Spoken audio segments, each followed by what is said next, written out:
Hello guys, pasensya na. Nagluluto po ako ng igado. Mayroon na yan. Nagusto na po.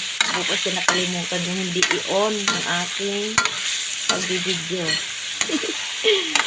Ano yan? Mayroon na yung bawang sibuyas. Ayan. At saka ginisa ko na yung atay. Bilang sangkot ka. Ayan. Lain natin. Ayan.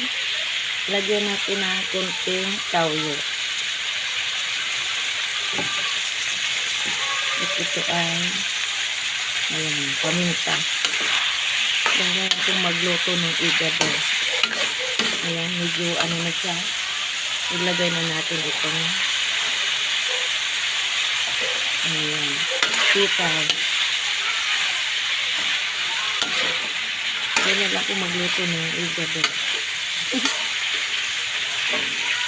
Lutuin natin siya. Tapos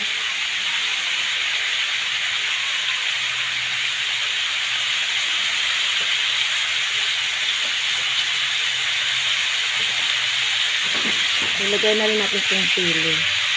Ayan, may sili din siya. Gandahan na natin.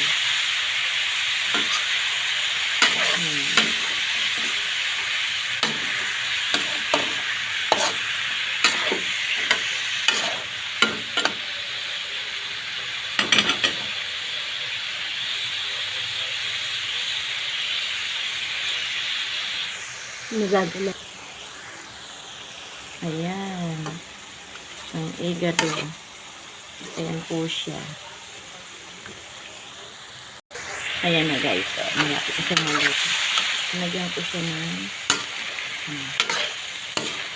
ayan. Ganyan po kami mag-igado. Ayan, diba? Ayan. At ayan ang baboy. Hindi natin masyadong ano. Kasi tikman natin kung okay siya.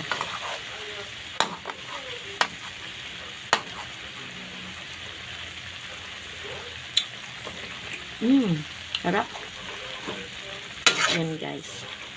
Ang atay po hindi masyadong linuluto siya, pero huwag niyo po masyadong ano yan, sobrang luto kasi nawawala na yung ano niya, sarap. Kailangan hindi siya masyadong yan siya. Ayan ang tawag sa amin, igado. Ayan siya, may sili. Sanay ko po kasi kami sa sili. Ayan. Ayan ang ulam namin. Ngayong gabi. Diba? Ganun lang yan. Sige, bye. Bye guys. Thank you for watching. Ayan. Luto na po yan.